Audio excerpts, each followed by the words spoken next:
buenas, les saludamos a través de TSI, gracias por estar con nosotros, bienvenidos al banquillo, hoy en una fecha especial para los comunicadores sociales de Honduras.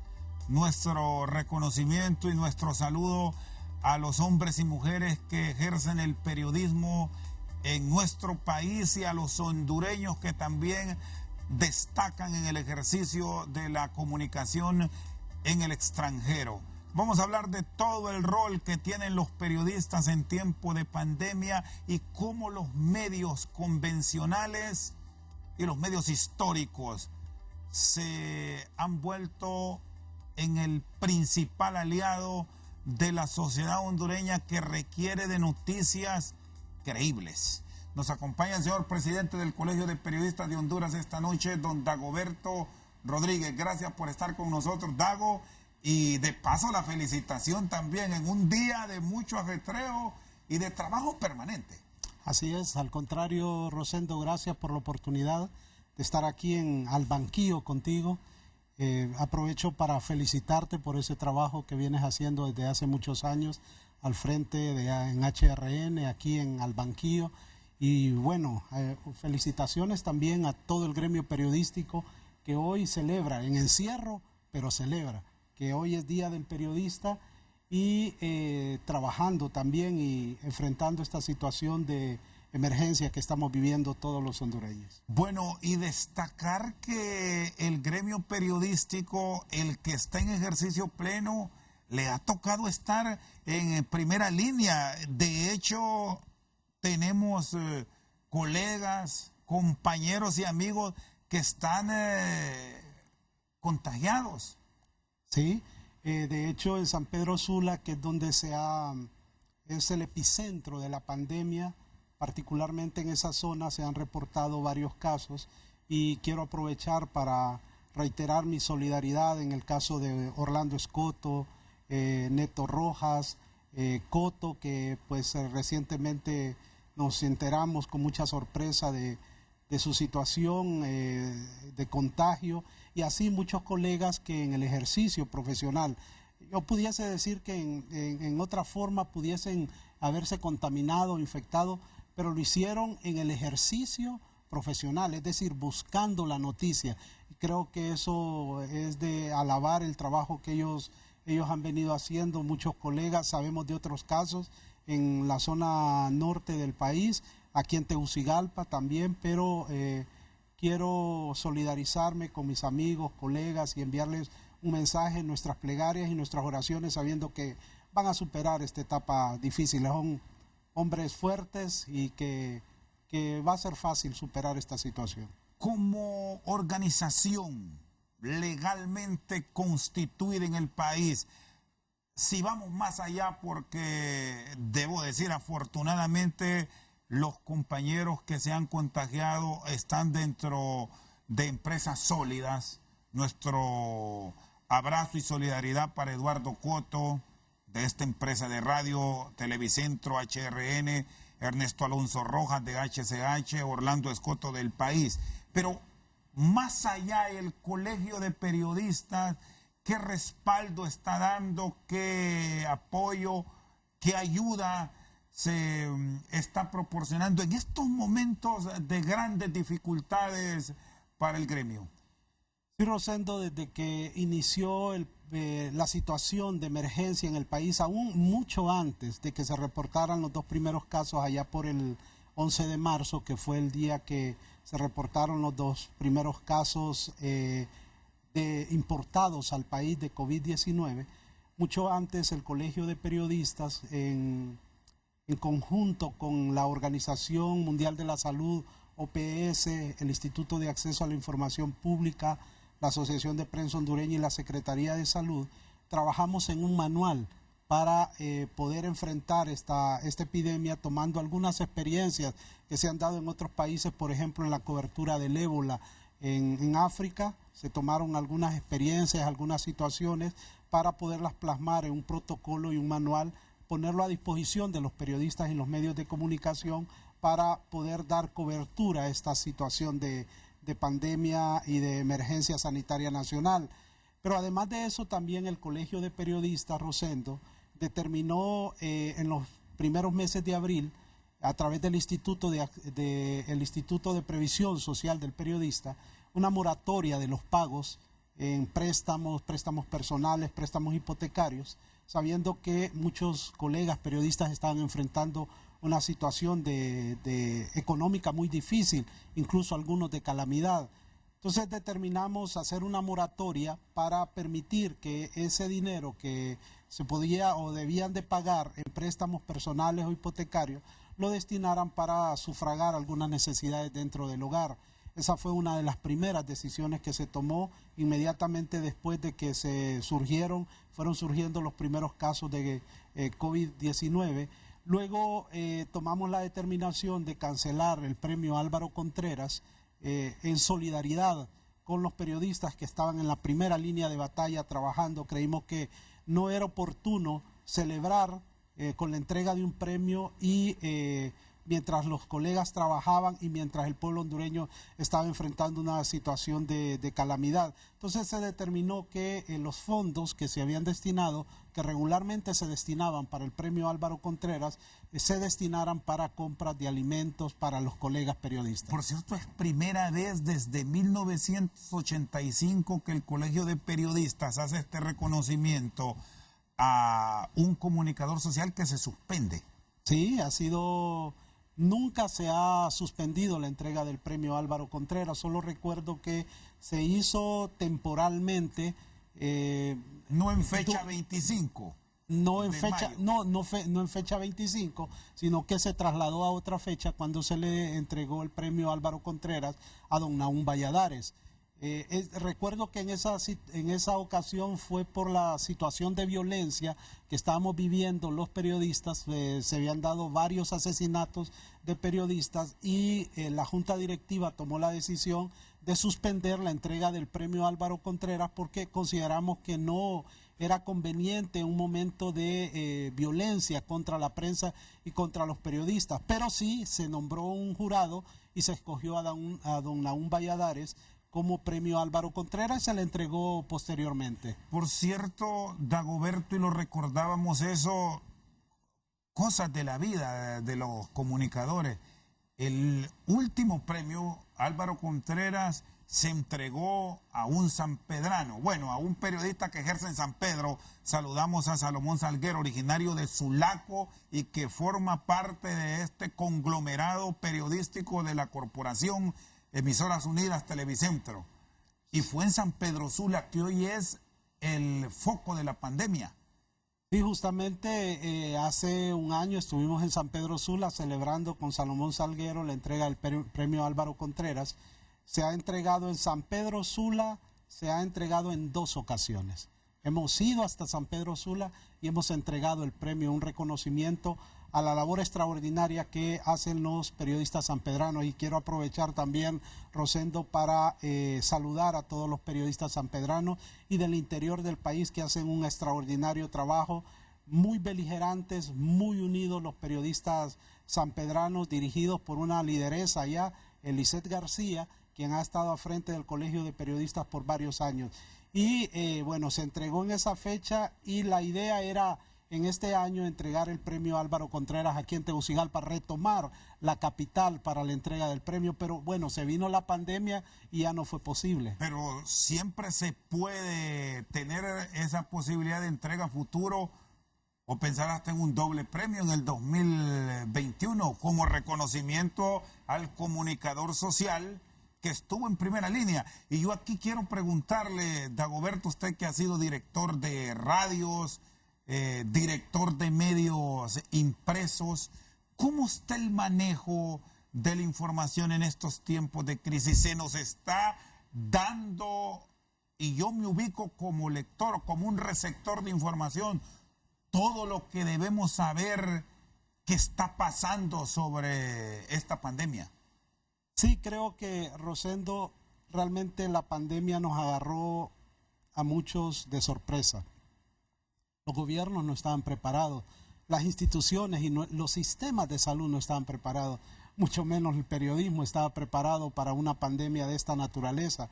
Nunca pensamos vivir en una situación de distanciamiento tan tan radical, que impide ese acercamiento. Y usted sabe, en las relaciones de periodista a fuentes es importante ese contacto, esa relación, las reuniones con sus fuentes. No hay, y es el planteamiento que hace el comunicador social, y lo experimentamos casi a diario como el cara a cara, el face to face. El face to Así como face, estamos ahora. el face to face. No con el uso de la tecnología que ha facilitado y ha sido la tabla de salvación en las comunicaciones por aquello del contagio, pero no hay como esto. Sí, por supuesto. El contacto con la fuente es la mejor forma de hacer periodismo. Cuando uno va, habla con su fuente, muchas veces la fuente se reúne, nos tomamos un café, le cuenta a uno qué es lo que está ocurriendo y de ahí salen muchas noticias. Pero no podemos, o sea, la pandemia cambió hasta la forma de hacer periodismo. Estamos haciendo periodismo desde nuestra casa. Por ejemplo, yo trabajo en un medio escrito y tengo que hacer periodismo, reportear, hacer llamadas, investigar desde mi casa. Y hay mucha reserva, lo ha descubierto ahora en estos tiempos de pandemia que ejerce el periodismo Dagoberto Rodríguez como tal, por el temor a que lo estén escuchando, a que le estén grabando, a que le estén leyendo. ¿Ha pasado eso? ¿Siente que se ha experimentado en los últimos ya 70 días algo de ello? Sí, lo que hemos visto es mucha reserva de la fuente. Definitivamente ya la gente trata de hablar menos lo necesario a través de internet, por supuesto a través del teléfono, pero por supuesto han surgido algunas plataformas donde uno puede hablar y conversar con sus fuentes de manera segura, pero sí ha complicado el hacer periodismo en estos tiempos. En cambio, para ustedes ha sido más complejo porque ustedes han tenido que estar en la calle, que estar en el día a día, que estar en el estudio. Los que trabajamos en periódico, pues tenemos la ventaja que podemos trabajar desde nuestro hogar, vamos a la oficina una que otra vez. Tiene una mayor Esa es una ventaja. No, por supuesto, en el medio electrónico es más complicado porque ese face to face que tú dices es a diario. Tenemos que buscar a nuestras fuentes. Y eso es lo que ha generado justamente esta situación de que muchos colegas hayan resultado contagiados de COVID-19. A mí me parece que la labor del periodista es una labor extraordinaria, más en estos tiempos, Rosendo. Creo que hoy, más que nunca, se debe valorar el papel, la labor que están haciendo los periodistas en medio de la pandemia. Si no fuese por la labor de los periodistas, de informar, de orientar, de educar, esto realmente tuviésemos una sociedad desinformada, sin posibilidades de tomar determinaciones sobre lo que más le conviene frente a esta situación de emergencia nacional. Entonces, debe de reconocerse muchas veces en los últimos tiempos, a raíz de la polarización política que ha vivido el país, los periodistas hemos sido blanco de ataques y creo que se ha maltratado a los periodistas y a los medios de comunicación. Pero hoy, gracias al periodismo y gracias a la labor de los periodistas, muchas vidas están salvando. Está con nosotros al banquillo el presidente del Colegio de Periodistas de Honduras, Dagoberto Rodríguez. Vamos a una pausa, ya regresamos.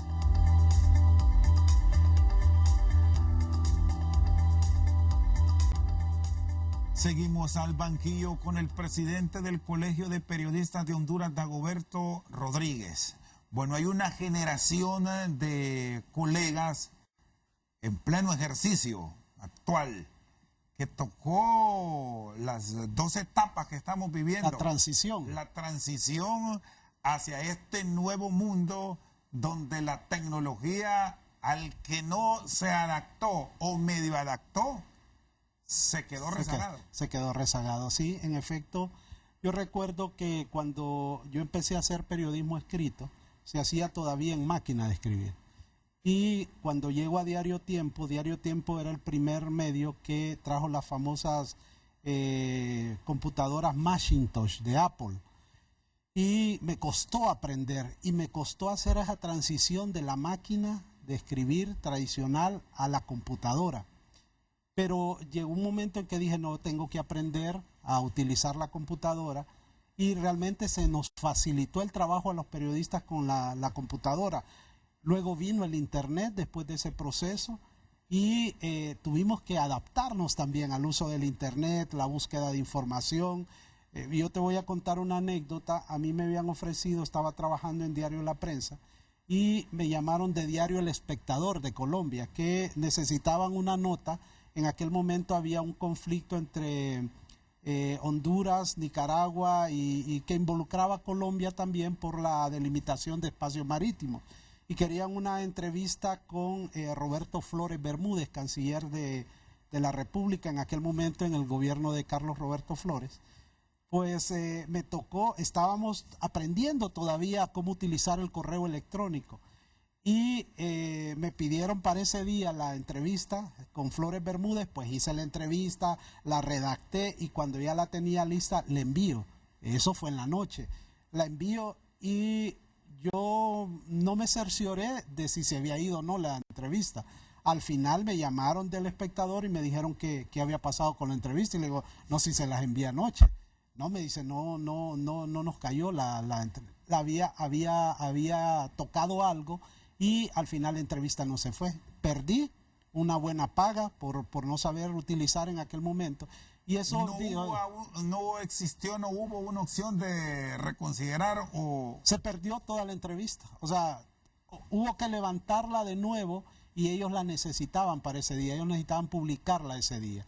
Y lamentablemente, por desconocer en aquel momento el tema de tecnología, perdimos una buena oportunidad. Posiblemente nos hubiésemos quedado de forma permanente como corresponsales del Espectador, pero el uso de la tecnología, eso a mí me obligó, y dije, no me vuelve a ocurrir esto. Entonces decidí prepararme en el tema de tecnología. Yo tengo una maestría en periodismo digital, y de hecho, con mucho orgullo, quiero decirlo, con la licenciada Marlene Perdomo de Celaya, fuimos pioneros en crear el primer medio digital en Honduras. Ya existía Hondudiario, pero en el caso de Proceso Digital, por ejemplo, que surge en aquel momento, iniciamos con el proceso de actualización. Los demás medios no actualizaban, subían la información de la edición del día siguiente, y esa información permanecía de forma permanente ahí, no la modificaban ni la actualizaban. Nosotros iniciamos el proceso de actualización, de la búsqueda de información, y al final realmente el Proceso Digital se convirtió en un medio insigne en periodismo digital. ¿Y cómo ha ido esa evolución? Porque ya con el paso de los años ahora observamos muchas plataformas de medios responsables y creíbles. A nivel de la compañía se ha impulsado tunota.com, noticias al instante en el momento que están ocurriendo, con una actualización fantástica. Le pregunto esto porque es clave, da usted que ha sido docente también universitario, la formación, el recurso humano que se va requiriendo día a día para estar a tono con lo que saca el mundo. Claro, la tecnología ha evolucionado a una velocidad impresionante. Una herramienta o plataforma que hoy la utilizamos es sustituida dentro de un mes o 2 meses por otra plataforma mucho más ágil, mucho más amigable con la gente, con los internautas. Entonces, ese proceso de evolución, los periodistas hemos tenido que irnos adaptando a ese proceso de evolución. El uso de herramientas digitales en la redacción periodística.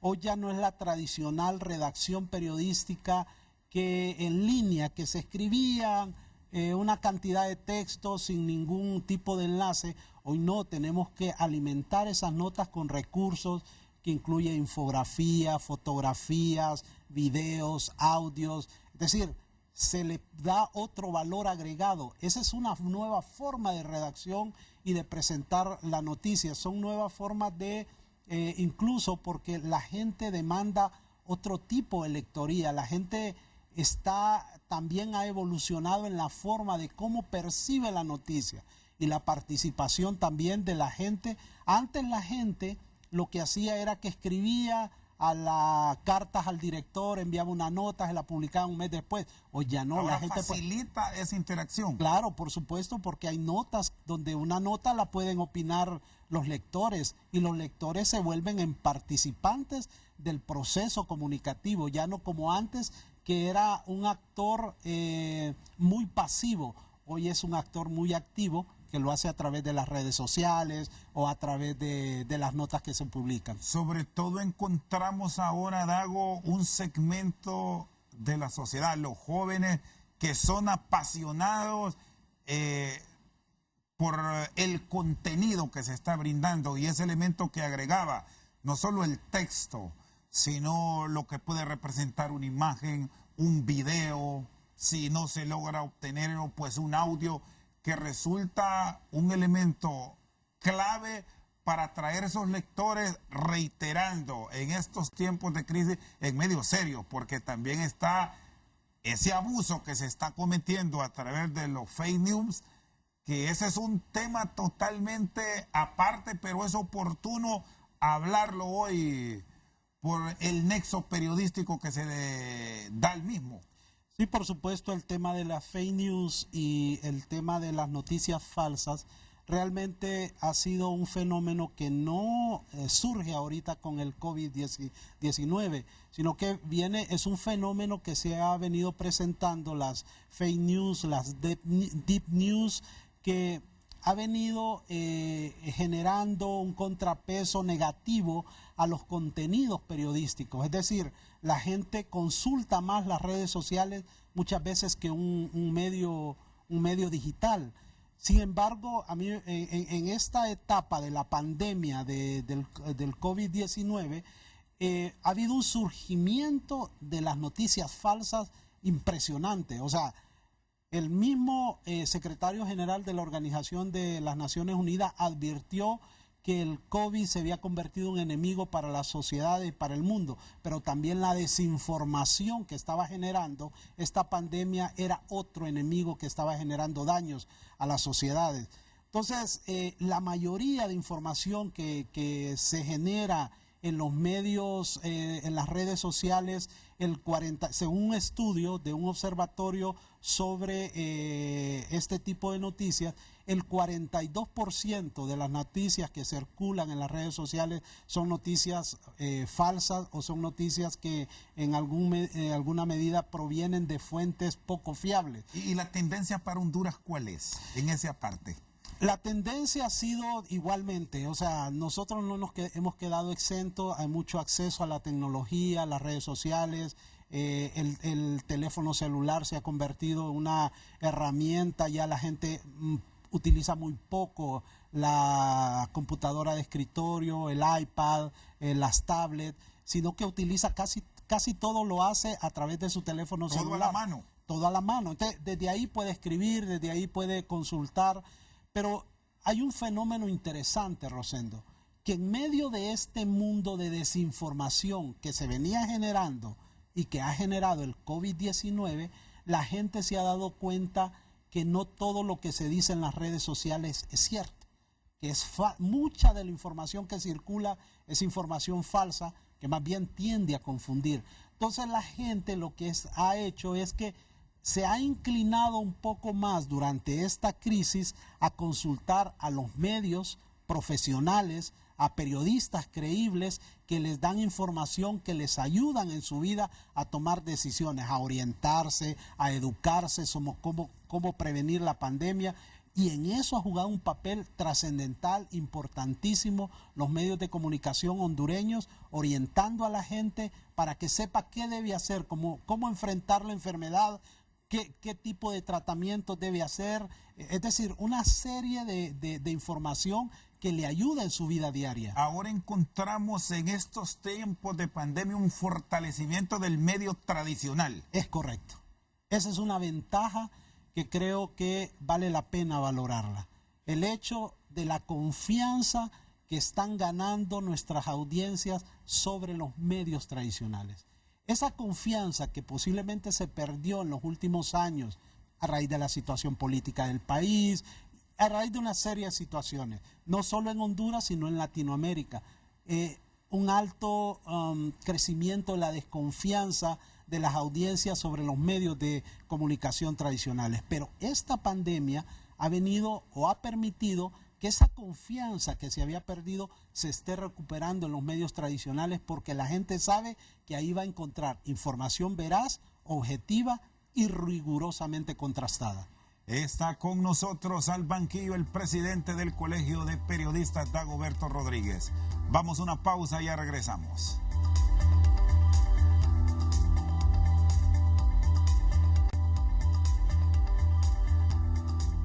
Seguimos al banquillo con el presidente del Colegio de Periodistas de Honduras, Dagoberto Rodríguez.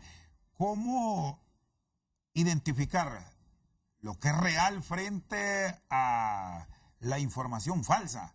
Porque se ha presentado, y no sé si a ustedes les ha pasado, Dagoberto, que hasta muchos periodistas han errado en más de alguna ocasión. Sí, lo que nosotros hacemos por experiencia en los medios escritos, luego de una serie de experiencias que hemos tenido, esto es de ensayo y error. Hemos venido aprendiendo también a cómo detectar las noticias falsas y nosotros tenemos por política, por ejemplo, en Diario La Prensa, en ser muy rigurosos al momento de cotejar una noticia. Hay cantidad de información que surge en las redes sociales. Te voy a poner un ejemplo. Hace algunos días surgió un vídeo donde se miraba que estaban en una construcción similar a la de Palmerola y que se venía abajo toda la estructura de metal de la construcción.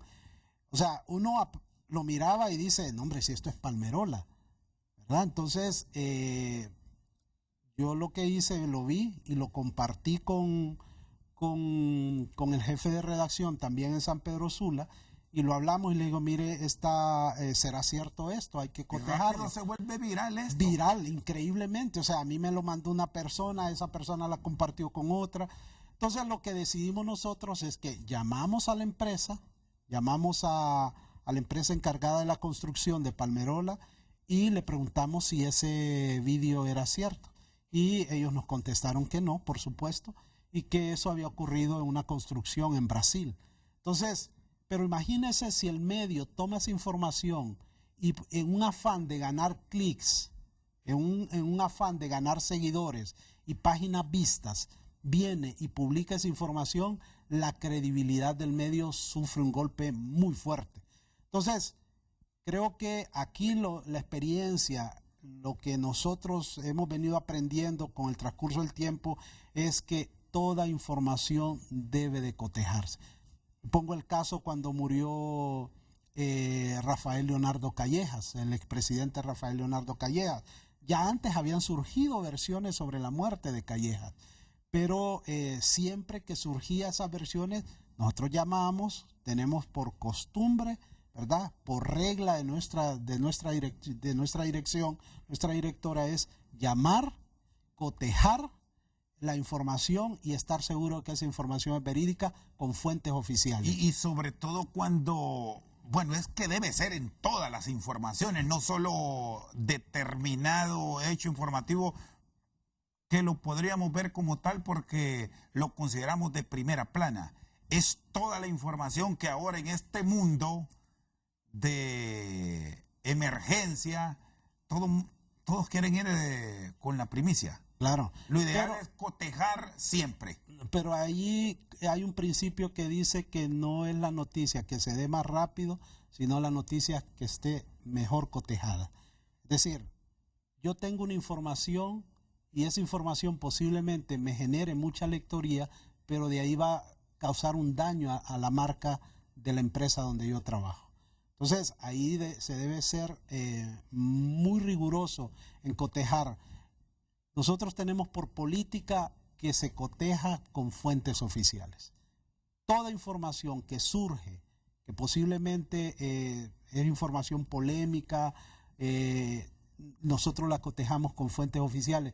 Y ese ha sido un error en esta crisis, que mucha de la información que está surgiendo es información falsa.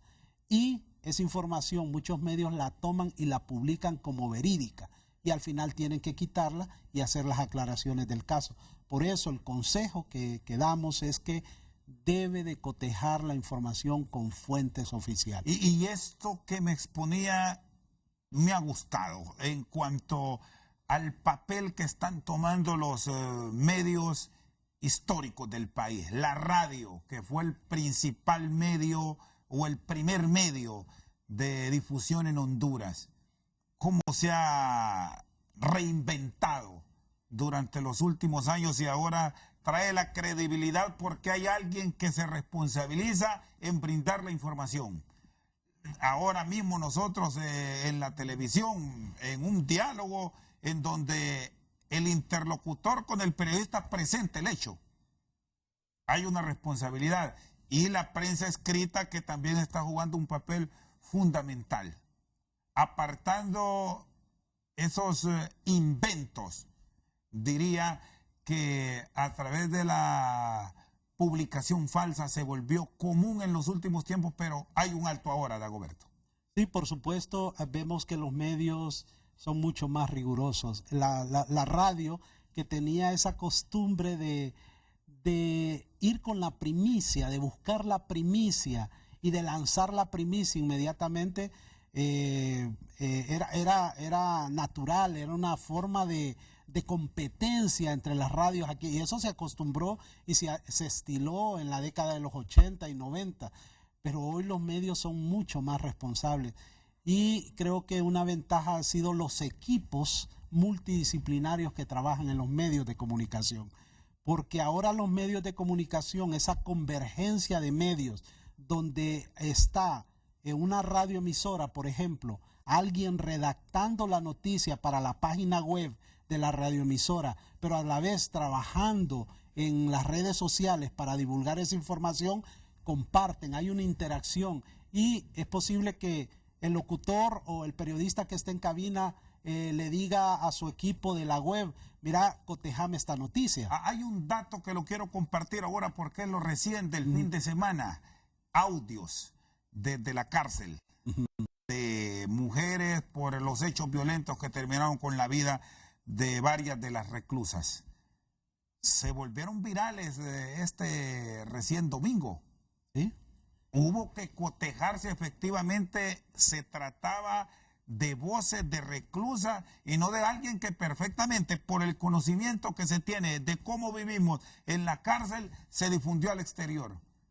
Sí, pero efectivamente eran audios e incluso hubo imágenes y videos reales de lo que había pasado. Claro, porque... Pero obedece a todo un proceso de análisis por equipos disciplinarios que definen sí o no. Sí, pues generalmente, y los que están al frente también de los medios tienen, bueno, sus propios contactos.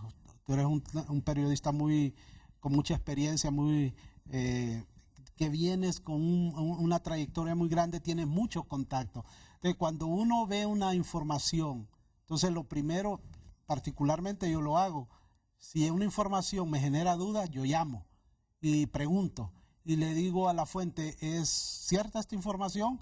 Se la comparto y me dice la fuente, sí, es cierta, ocurrió acá. Ah, ok, perfecto, entonces se divulga. Pero solo ahí entonces podemos divulgar la información, porque podemos, que es lo que venimos hablando, cometer el error de publicar o divulgar información que posiblemente no haya acontecido en el hecho que estamos informando. Y en estos tiempos, Dagoberto, ¿qué reportes tiene el Colegio de Periodistas? ¿Se han tenido trabas, obstáculos? ¿Se ha impedido en cierta forma el desarrollo o el ejercicio periodístico? Lo que nosotros hemos visto con mucha preocupación desde el inicio de la pandemia es el control de la información. Un control a través de las cadenas de radio y televisión que ha sido y es nefasto para la libertad de prensa y la libertad de expresión. Es un discurso oficial en el cual nosotros no podemos como periodistas cotejar la información que nos están dando. No podemos preguntar, no podemos decirle al funcionario, pero me parece que esa información que está dando no es correcta, sino que solo escuchamos el discurso oficial en una sola vía, y eso le está haciendo un enorme daño a la sociedad. La información salva vidas. La información puede salvar vidas, pero ese control informativo de la información puede generar muerte también. Y me parece que debe de cambiarse esa política de tener más acceso a los medios de comunicación, a los periodistas, a los funcionarios, para poder cotejar la información que se nos da. Entonces, ha habido eso, y también el hecho de que muchos gobiernos, y este no ha sido la excepción, a través y con la excusa de la pandemia y la emergencia nacional, han controlado la información y el acceso a la información para investigar actos de corrupción, por ejemplo, y eso es una limitación al ejercicio periodístico. ¿Usted la suprimiría, dejaría abierto? Nosotros definitivamente, yo particularmente no creo en las cadenas de radio y televisión. Es un discurso con una sola dirección, un discurso público que no permite al periodista cuestionar lo que se nos está dando, y no podemos transmitir a la sociedad esa versión de los periodistas. Creo que deben eliminarse las cadenas de radio y televisión, y debe abrirse el espacio para que los medios de comunicación y los periodistas podamos ir a conferencias de prensa, y que no me vengan con excusa de que es que no, la bioseguridad y nos vamos a contagiar. Hay formas de hacerlo. Y no esas conferencias de prensa también que se dan virtuales o por internet, que también controlan la información. Las preguntas que hacen muchos periodistas se quedan ahí. Periodistas que cuestionan mucha de la información o hace preguntas que ponen en aprieto a los funcionarios no son pasadas. Entonces, esa no es una forma también libre, abierta, plural de poder dar la información. La única forma que podemos nosotros acceder a una información libre y que podamos contrastarla es en las conferencias de prensa. Está con nosotros al banquillo el presidente del Colegio de Periodistas, Dagoberto Rodríguez. Vamos a una pausa y ya regresamos.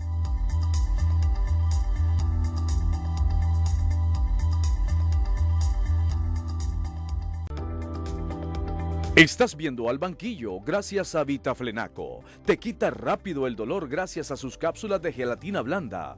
Que le den Vitaflenaco. Seguimos al banquillo con Dagoberto Rodríguez, presidente del Colegio de Periodistas de Honduras. Se ha tornado también difícil en ciertos momentos el ejercicio del periodismo en Honduras. Hay muchos fallecidos, incluso pendientes sus casos de establecer quiénes fueron los que ordenaron las ejecuciones. Claro. ¿Hasta dónde se ha avanzado en estos procesos de investigación, Dagoberto? ¿Y qué bueno aportó a la protección una ley que hace unos años atrás se aprobó en la Cámara Legislativa, que se suponía vendría a proteger el ejercicio de la comunicación en Honduras? Sí, Rosendo, yo quiero decir en este tema que hay una enorme deuda del Estado de Honduras con los periodistas. Muy poca investigación, muy poca resolución de casos emblemáticos de asesinatos de periodistas. Pongamos el caso de José Alfredo Villatoro, ¿verdad? Que si bien es cierto, se detuvo a los autores materiales, pero los autores intelectuales de esa muerte siguen libres. Y así muchos periodistas que fueron asesinados en los últimos años.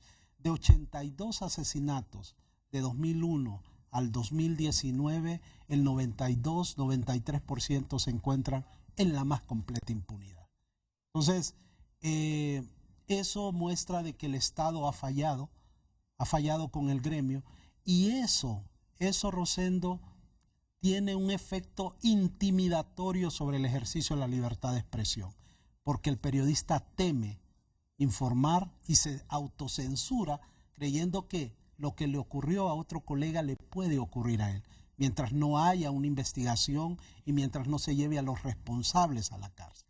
Entonces ha habido una deuda enorme del Estado y sus instituciones con el gremio periodístico hondureño. ¿Están los casos ahí? muy poca investigación se ha hecho. Se creó el mecanismo de protección frente a esa ola de muertes que se estuvo dando de periodistas por algún tiempo. Pero el mecanismo de protección, si bien creo que es una herramienta importante, que no la teníamos antes y que hay que valorarla, sin embargo se le ha dado muy poco apoyo. Yo creo que con el presupuesto que actualmente funciona el mecanismo, muy poco puede hacer para poder ayudar a los periodistas y comunicadores sociales que son objeto de amenaza. A esta fecha, justamente nosotros somos miembros del Consejo de Protección como Colegio de Periodistas y las últimas cifras, averiguando justamente esta semana cuáles eran los últimos datos, 44 periodistas y comunicadores sociales, 22 y 22, comunicadores y periodistas están con medidas de protección por amenazas, intimidaciones a ellos y su familia. Hay periodistas que han sido sacados de sus lugares y trasladados a casas de seguridad porque las amenazas son graves. Esto no trasciende, por supuesto, porque para salvaguardar la vida de estos periodistas. Pero es una situación que muestra la alta vulnerabilidad que todavía existe para el gremio periodístico hondureño. Nosotros formulamos una petición al presidente del Congreso Nacional para que aumentaran el presupuesto del mecanismo de protección y particularmente al Poder Ejecutivo, que es el responsable de esto, a través de la Secretaría de Derechos Humanos.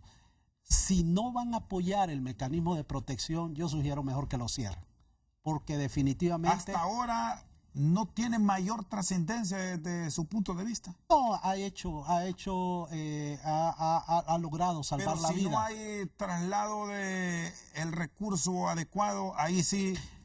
El mecanismo solo está funcionando para pagar a las personas que trabajan en el mecanismo, pero no para salvaguardar la vida, en burocracia. Pero prácticamente hay muy poco de ese dinero, de ese presupuesto que se trasladaba de la tasa de seguridad y se sigue trasladando de la tasa de seguridad al mecanismo de protección. Mientras ese presupuesto no se mejore, definitivamente aquí las amenazas, intimidaciones y muertes de periodistas van a estar a la orden del día. De modo que yo insisto, y este es un llamado, aprovecho esta oportunidad para hacer un llamado al Congreso Nacional de la República, al Poder Ejecutivo, que puedan asignar los recursos pertinentes al mecanismo de protección. Si no es así, sinceramente como Colegio de Periodistas vamos a tomar la decisión de retirarnos del Consejo de Protección. ¿Qué cuidado se debe tener en el manejo de información delicada en su abordaje? Porque se ha planteado por algunos sectores que algunos hechos ligados a decesos de hombres de la comunicación se desprenden del abordaje de temas calientes, como el caso del narcotráfico, que ya todos sabemos que ha ocurrido en los últimos tiempos en el país. Sí. Incluso el tema de la corrupción, Dagoberto. El tema de la corrupción. Hay varios detonantes para la situación de censura que sufren los periodistas y la autocensura, diría yo más bien. El tema del abordaje de pandillas, de los temas de pandillas, narcotráfico, corrupción pública, esas representan las principales amenazas y fuentes de amenazas e intimidaciones para los periodistas. Periodistas que están investigando casos, por ejemplo, de pandillas o de narcotráfico, tienen que dejar los casos ahí. Y la amenaza es directa.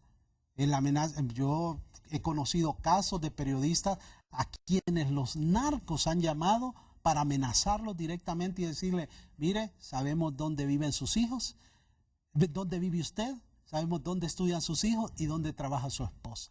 Así que mejor dejen de publicar eso. Conozco casos muy concretos que no los voy a mencionar, por supuesto, porque pondrían en riesgo la vida de ese periodista. Muchos compañeros incluso tuvieron que salir del país. Bueno, usted tuvo una experiencia complicada en su ejercicio que en su momento le llevó a salir de su tierra. Sí. Y así están enfrentando muchos colegas. En este momento, si mal no recuerdo, más o menos como 4 o 5 periodistas tuvieron que salir en los últimos 2 años fuera del país por atentados y amenazas a muerte. El colegio les ayuda, les apoya en incluso ver la posibilidad de generarles un ingreso donde ellos van, o cómo manejan esos casos. No, definitivamente los periodistas van por su propia cuenta. Aquí no hay quien les ayude. Esa es la enorme dificultad. Es por eso que estamos pidiendo que se fortalezca el mecanismo de protección, para que esos periodistas cuyas vidas están en inminente peligro podamos sacarlos del país. Mire, Rosendo, no ha sido posible. Ha habido periodistas en San Pedro Sula, por ejemplo, un periodista que fue amenazado por Mara, que tuvo que irse del país. Tuvimos que conseguirle el pasaje para que pudiese salir del país a través de el capítulo de San Pedro Sula.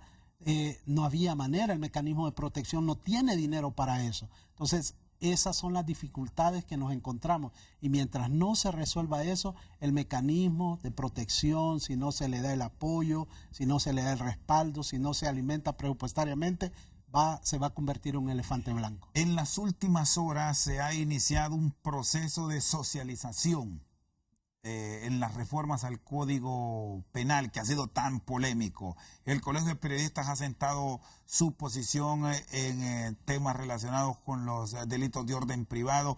¿Qué esperan, Dagoberto, ahora que tenemos un mes casualmente, al 25 del mes de junio, para la vigencia de esta normativa?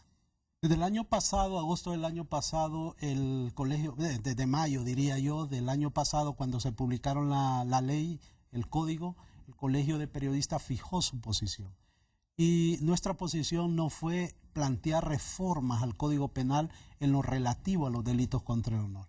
Nuestra posición es que los delitos contra el honor deben de sustraerse del ámbito penal y trasladarse al ámbito civil.